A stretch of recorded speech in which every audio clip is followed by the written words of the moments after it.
Hey, Mama! You want to say hi? You want to tell them all the ways that I'm not able to finish my TBR because someone demands attention all the time and also wants to eat the books? Hi, cuties! It's time for November TBR. Oh my gosh, I can't believe we're already there. I mean, that's so cliche to say, oh my god, it's the end of the year. Like, yes, time keeps passing. The years stop coming and they don't stop coming. I know. There is a high possibility that I will not be completing my October TBR. I'm gonna try as hard as I can, but I will likely wind up with 2 books left over on that TBR. However, I have a reward, which is veto a punishment, and I am choosing to use that should I need it. So, FYI, no punishment, but also no reward for going into November. I am sad about not being able to, but it took me forever to get through Rule of Wolves. And there's nothing wrong with Rule of Wolves. It was great. I was just extremely busy this last month. We have some new improvements for the TBR game. I was at Mile High Con this month and I picked up a dice tower, so you can see the dice, you can see some of it. I've shown it on stream. It's a beautiful 3D printed tower and I'm very excited to be using it. I also got some new dice while I was at Mile High Con. Super fun times. Anyway, let's talk about what did I actually read in October. Over to the stats queue. Welcome to the stats. I read 16 books this month, totaling at 6,735 pages and 177 hours listened via audiobook. It took me about 5 days on average to complete a book.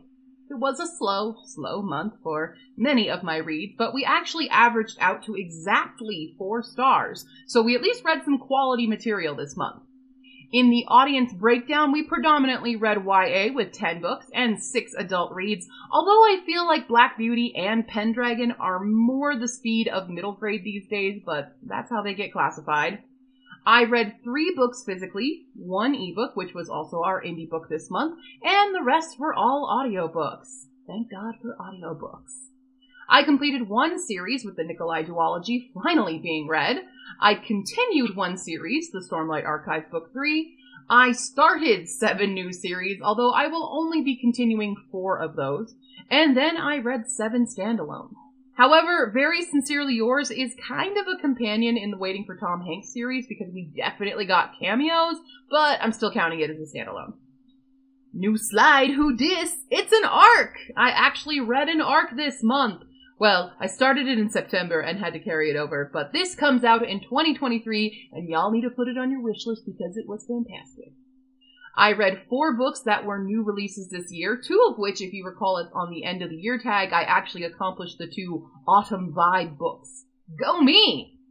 Even more of that is I finished 3 books on my 22 of 2022 list, and I only have 1 more to go.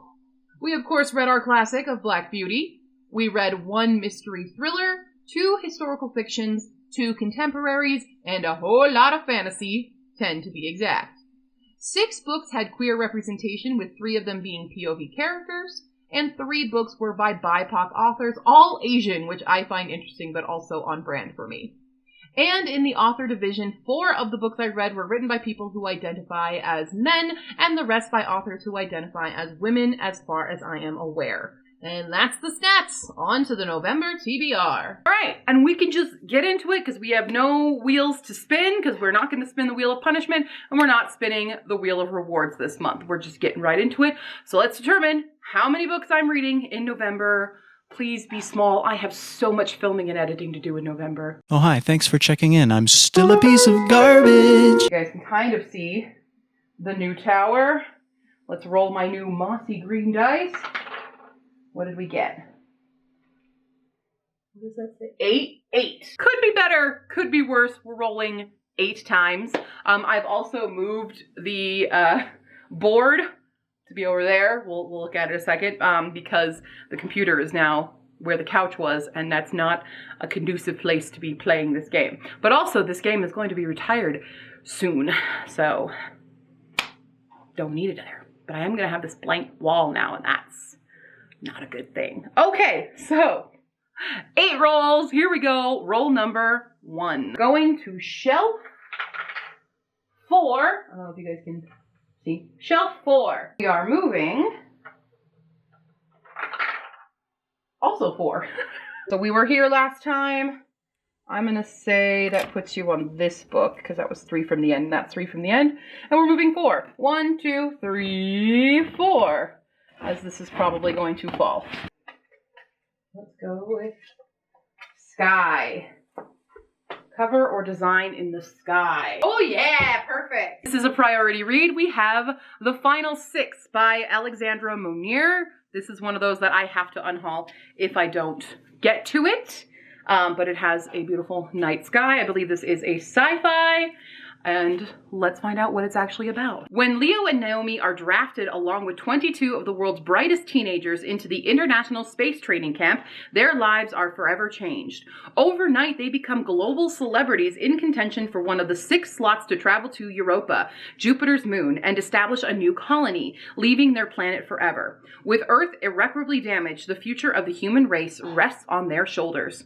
For Leo, an Italian championship swimmer, this kind of purpose is a reason to go on after losing his family. But Naomi, an Iranian-American science genius, is suspicious of the ISTC and the fact that a similar mission failed under mysterious circumstances, killing the astronauts on board.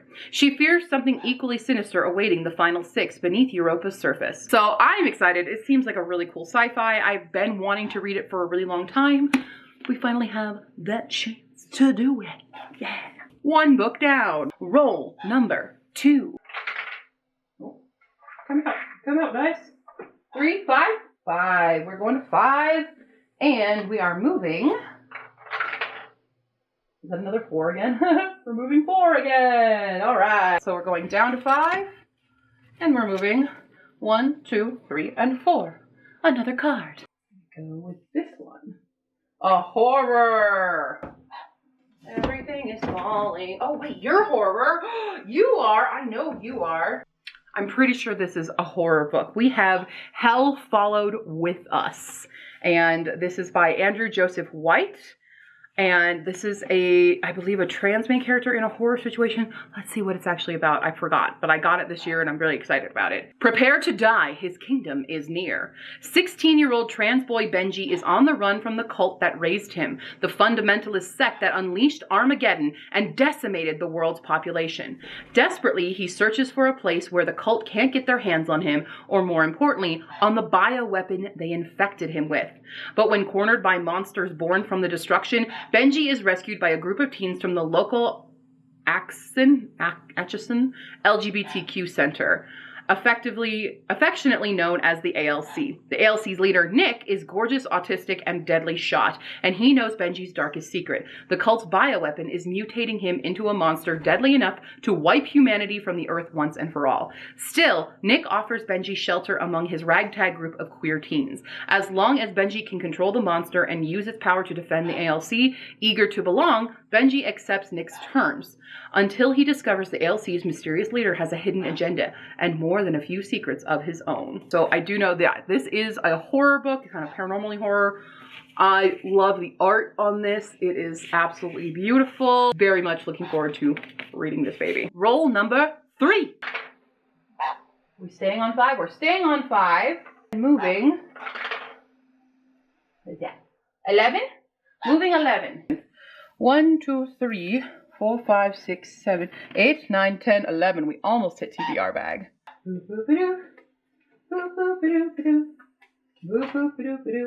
Bought on vacation. Wild card. We got a book on vacation. What I buy on vacation, I forget vacation. So yeah. I have books that I bought while I was in Ireland. I should probably use one of those because that was a long time ago. And there are definitely a few, but I do want to read some slightly shorter books. I've got some options here. So I have 2 that I bought in Ireland and 1 that I bought in North Carolina when I saw Misha. And one of them will complete a series for me, which is The Heart Principle by Helen Huang. And then the 2 that I'm leaning towards for Ireland was Under a Dancing Star by Laura Wood, which is a Much Ado About Nothing retelling. You have to get up there right now. Get all tangled. And then we also have Tangleweed and Brine, which is collection of short stories. They're retellings of fairy tales, and it's short, which is why I was leaning toward it. But I don't know which one to do.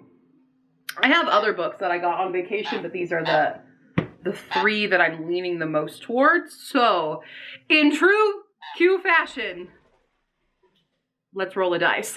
So I do have a D3. This is a D3 die. The D3, that's the D3. Woohoo! So we're gonna do 1, 2, and 3. 2.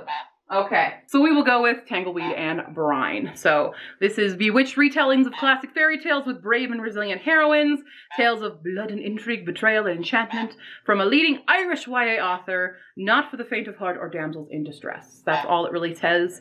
I believe there's some beautiful illustrations in here as well. Beautiful stuff. I don't know, does it tell me which all of these are? Yes, so we have stories. Huh. So Tangleweed has ones and then Brine has other ones. So Tangleweed stories, we have Cinderella, Red Riding Hood, Rapunzel, Hansel and Gretel, Rumpelstiltskin, Fair Brown and Trembling, and Snow White. I don't know Fair Brown and Trembling. And for the Brine side, we have A Little Mermaid, Frog Prince, Bluebeard, Donkey Skin, The Goose Girl, and Beauty and the Beast. I don't know what the difference is between Tangleweed and Brine, but it's just kind of done up. So here's this is the Cinderella one there. Pretty pretty. All right, that's what we're going with. Roll number 4. Let's find out. We are moving to shelf 4. Okay. Moving. I don't know. 1. Moving 1. So we are here, and we move a whole 1 as it all falls down. That's fine. That's fine, but it's another card. Ta-da! That's it. As it swings. It's not meant to be leaning. Cardy card. I said cardy card. It's a cardy card. Cardy card. It's a cardy card.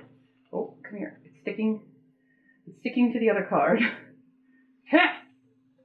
Blurbed by a fave. So blurbed by a favorite author. Let's take a look at the priority.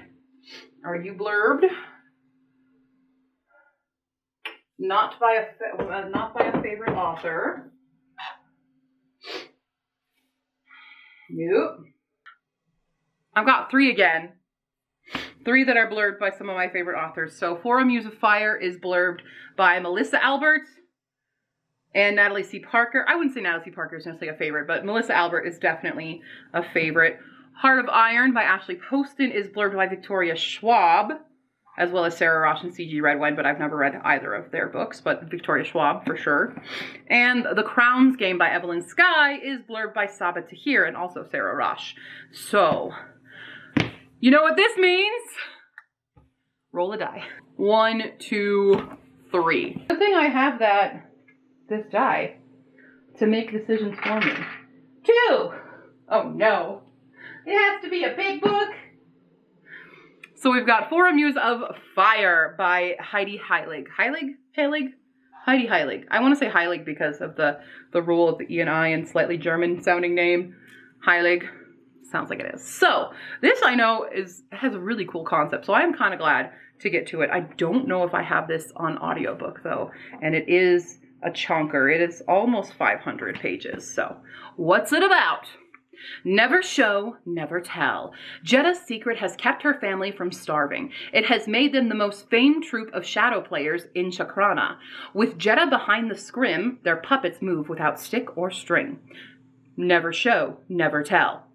With a drop of blood, Jetta can bind wandering spirits to the silk or wood or leather of the puppets and bring them to life. But the old ways are forbidden. If anyone discovers her ability, Jetta could be thrown in prison and left to rot, or worse. Never show, never tell. As rebellion swells and desperation builds, Jetta's power becomes harder and harder to hide, especially from Leo, the young smuggler with sharp eyes and secrets of his own. When he and Jetta capture the notice of both the army and the rebels, she may be the spark that lights the rebellion, if she isn't consumed by the flame first. So we have very cool shadow magic kind of going on. Ooh, and there's stuff inside. I just saw there's a little map in the middle of the book here. A lot of them have. Oh, there's interactive stuff all around, so that's a big plus. Well, thank you, Melissa Albert, for blurbing that one and putting it on the TBR. Roll number 5. We are moving. It doesn't come out all the way. 6, we get to choose. And on whatever shelf I choose, I move 1 again. Okay. Oh no, I'm moving here. So I'm literally starting on any of these shelves. I don't want to do here because I don't have time to film a vlog. And I don't want to, well, seasonal, no, I don't want to read a seasonal read. So let's go, I mean, it literally won't matter. So I'm just going to move to 3 and go here. And there we are, we're on another book. That was easy. More cards. We have more cards. Feeling this one. Chicklet. Oh, perfect then. Haha. Haha. None of these are chicklet, right? None of my priority reads ended up that way. Right, no, these are all that. So, chicklet. We do get to read The Heart Principle. Haha, we will finish a series. This is chicklet. This is the 3rd in the Kiss Quotient series. They're all kind of companions within the universe. And I really liked reading Kiss Quotient and The Bride Test, so this is The Heart Principle. Which one is this about? When violinist Anna Sun accidentally achieves career success with a viral YouTube video, she finds herself incapacitated and burned out from her attempts to replicate that moment. And when her longtime boyfriend announces that he wants an open relationship before making a final commitment, a hurt and angry Anna decides if he wants an open relationship, then she does too. Translation, she's going to embark on a string of one-night stands. The more unacceptable the man, the better. That's where tattooed motorcycle riding Quan Deep comes in. Oh, Quan is from the series. I'm like, who is this character? Their first attempt at a one-night stand fails, as does their second and their third, because being with Quan is more than sex. He accepts Anna on an unconditional level that she herself has just begun to understand. However, when tragedy strikes Anna's family, she takes on a role that she is ill-suited for, until the burden of expectations threatens to destroy her. Anna and Quan have to fight for their chance at love, but to do that, they also have to fight for themselves. A little irks already, just the whole... like, a lot of one-night stand things. My ace heart is not able, but it's Quan, and I like Quan as a character. He appears in the other books, so we'll see. But there we go. We got our chicklet. Yay! Roll number 6. We are going to, I don't know, come out, 1. Going to shelf 1 and moving. Was that 9? Yes, it has the dot. 9. Let's move 9. Okay. Up to 1. Let's move 9. 1, 2, 3, 4, 5, 6, 7, 8, 9. Again, a card. This might be an entire card TBR. Who knows? And we do still need to pick an indie and a classic. So I might end up with 10 books. The card is... got a sticker on it. Mythology. Mythology. Mythology. Mythology. We've got mythology. We've got mythology. Do you know some mythology? We're gonna go with more Asian mythology, but we have The Girl Who Fell Beneath the Sea by Axie O. A very highly anticipated read. But it has a god in here, so I'm going with that. If there's a god mentioned, we got mythology. Here's what this book is about. Don't chase fate, let fate chase you. Deadly storms have ravaged Mina's homeland for generations. Her people believe the sea god, once their protector, now curses them. Each year, a beautiful maiden is sacrificed to the sea in hopes of appeasing him. Many believe that Shimcheong, the most beautiful girl in the village and the beloved of Mina's older brother June, may be the one to finally end the suffering. But on the night Chong is to be sacrificed, June follows her out to the sea, knowing that to interfere is a death sentence.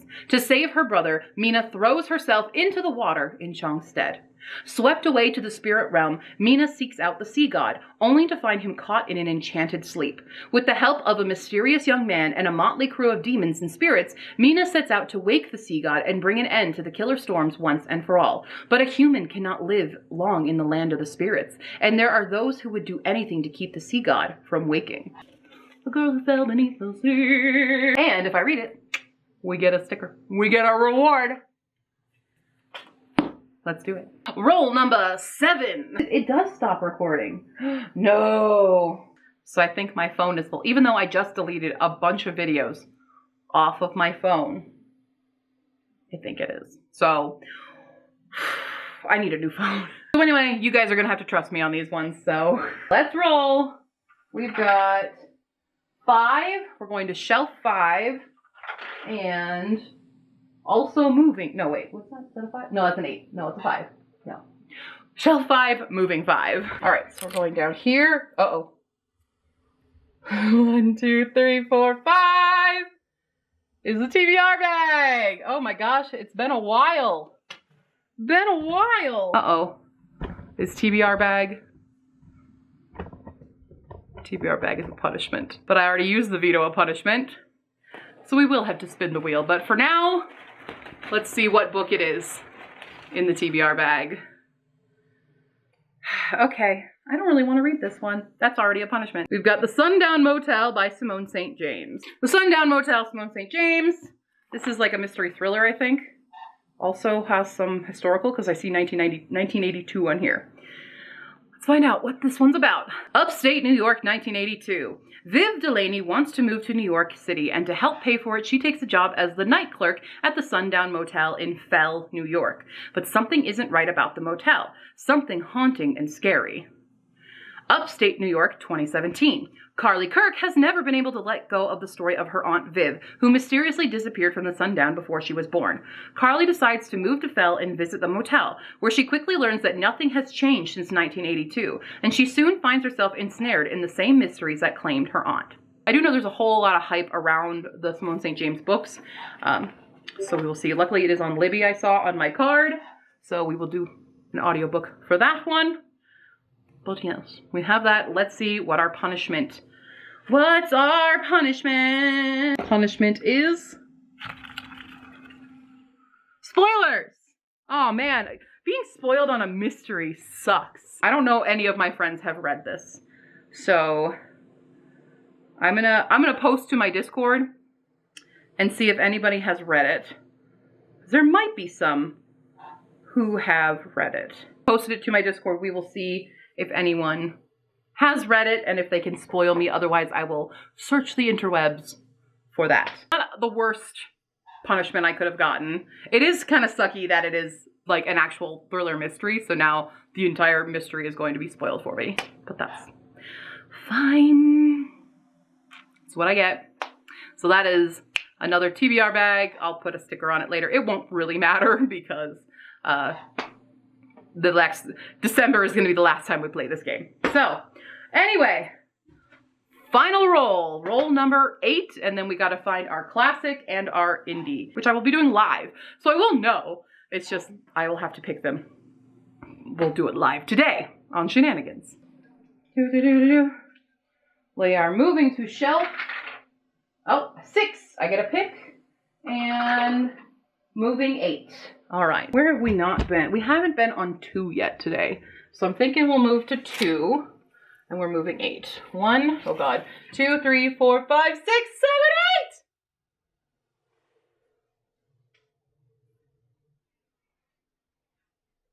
8! That's an unhaul again. I have to unhaul a book. Great. So when I land on the back end of the piggy bank, I have to unhaul an unread book. Awesome. I have 3 potentials here. So we've got Murder, Magic, and What We Wore by Kelly Jones. This is a Regency murder mystery kind of thing. I just don't feel like I'm interested. I bought this a long time ago. Don't think I'm interested. We have Alex Approximately by Jen Bennett. I think I might actually be ending up unhauling all the Jen Bennetts. Not for any like horrible reason. I just don't think I have an interest in reading them anymore, and I own like 5 of them. And then we have A River of Royal Blood by Amanda Joy. I got this book. There was some hype around it, but I have since not heard anything else about it. And this is a really superficial thing. I don't like the cover. I don't like this art style. It's, I don't know, the way that the shape of the faces are drawn feels really weird to me. Like the way her chin is, it's such a superficial thing. But it also has that weird airbrush look where it doesn't look complete to me. there is a current style of covers, and a lot of them have this kind of almost, it looks unfinished. I don't know how else to explain it, but in my eyes, it looks like they ran out of time to complete the art and they messed up on, they didn't have enough time to finish all the details. Now, looking at it now, I'm like, yes, there are clearly details. There's a lot of details on the dresses. There's details on like their tattoos and stuff. It's just something in the faces that looks incomplete. Like they're too soft of faces. It doesn't look what, and then it's just, it looks a really, the chin thing bothers me. Like, I have a bad chin, I know, but it's so stupid. It's the dumbest reason. I understand that, but there's a few books like this out there that I just don't want to read because the cover has that airbrushed look to it. I think if I give some examples, I think it's called The Blood Heir is another one, and then Guinevere Deception also had that same kind of style to it.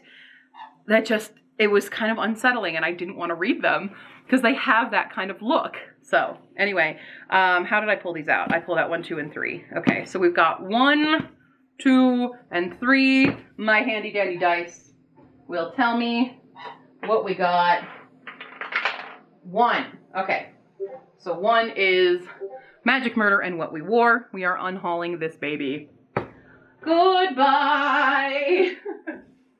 Everybody else is safe for now. They might not be by the end of the year because those are kind of like on the chopping block for how many I have decided I'm going to unhaul. So we have to roll again to determine the actual 8th book. We're going to shelf again 6. I get to choose, and moving 1. I mean, again, it does. I could just go back down here and go to TBR bag. Just for funsies, we could do TBR bag now that I'm not in danger of it anymore. Let's do that. Let's go right back down here. Moving 1, back to TBR bag. And because TBR bag doesn't get enough love. There is a high risk because I hope I pick a book that's on a priority list. I don't know if I will. This one? Nope, this one. Oh man, yeah, I don't want to read this right now. We have Girl in the Blue Coat by Monica Hesse. Okay. Girl in the Blue Coat. This is historical fiction. It will be my first Monica Hesse. I do have a couple of her books, so we'll see. I'm really not in a historical fiction mood, but we'll see. Amsterdam, 1943. Hanneke spends her days finding and delivering sought-after black market goods to paying customers, nights hiding the true nature of her work from her concerned parents, and every waking moment mourning her boyfriend who was killed on the Dutch front lines when the German army invaded. Her illegal work keeps her family afloat, and Hanneke also likes to think of it as a small act of rebellion against the Nazis. On a routine delivery, a client asks Hanneke for help, expecting to hear that Mrs. Jansen wants her to find some meat or kerosene. Hanneke is shocked that by the older woman's frantic plea to find a person, a Jewish teenager Mrs. Jansen had been hiding, who has vanished without a trace from a secret room. Hanneke initially wants nothing to do with such a dangerous task, but is ultimately drawn into a web of mysteries and stunning revelations where the only way out is through. So, Girl in the Blue Coat. We will read this book. Luckily, it is short, but I just am not, I don't really care for reading too much about, especially World War II stories. I just feel like the market is very oversaturated with World War II stories that I kind of, I tend to go for other historicals in other countries and stuff rather than World War II, because everybody, when you think historical fiction, that's where most of the genre lives in. So I kind of tend to stray away from it too much, but we will see. So let's find out what classic we are reading this month. Please be a small classic. Please be a short, small classic that's fun to read. Okay, here we go. This would have been better for October. Frankenstein, Mary Shelley. All right, Frankenstein. There it is. And then I'll watch the fun movies. If you don't know Frankenstein, doctor makes a body come to life. That's what it is. The origin of sci-fi. Mary Shelley. There we go. This is the TBR. All right. So at least I didn't choose incredibly huge books. Most of them are in the 300s. There's a couple that are big. Like Four Music Fire is huge. That's really the biggest one I have. Fairly decent choosing size-wise. Size-wise, we're okay, right? There we go. You good? Do you want to say goodbye to everybody? Come here. All right, you tell them. You sign us off. You tell them to check out. You got to tell them. You have to tell them this. This is your job. This is your job to put your questions and comments down below. Tell us what you're reading down below as well, or on Facebook, Tumblr, and Twitter, and TikTok. We're on TikTok as well. She's on TikTok, really. It's not my TikTok. It's her TikTok. I'm on author Stephanie Gillis on there for anybody who cares. But I don't do too much with the Tickety Talks. But follow for more Mambo content. There you go. There you go. Alrighty. You ready? You ready for the rest of the day? Should we start streaming? We're going to go start streaming. Have a great day, guys. Bye.